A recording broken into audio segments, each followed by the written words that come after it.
పిమ్మట మహావీరుడైన హనుమంతుడు మరల వనముఖద్వారము మీదకు చేరి ప్రళయకాలమున కబళించుటకు మృత్యుదేవత వలె శత్రుబలముల రాకకై ఎదురు చూచుచుండెను.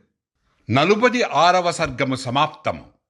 సీతాన్వేషణ మాత్రమే హనుమంతునకు నిర్దేశించిన దూత కార్యము.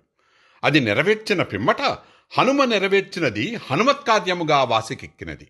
అనగా హనుమ మాత్రమే చేయగలిగిన కార్యము. అశోకవన ధ్వంసము, రాక్షస యోధులను హతమార్చుటలో గల హనుమ ఆంతర్యము ఏమనగా శత్రువుల బలాబలములను కనుగొనుట, రాక్షస బలములను వీలైనంత రూపుమాపుట, రావణునితో పాటు రాక్షసుల ధైర్యముపై దెబ్బతీసి భయమును కలగజేయుట, శ్రీరామసేన బలమును తెలియజేయుట వంటి భావనలు అవన్నీ నెరవేరినవి. హనుమ బలపరాక్రమములను రావణుడు ప్రశంసించుతూ రాక్షస యోధులకు జాగ్రత్తలు చెప్పుటయే ఇందుకు తార్కాణము.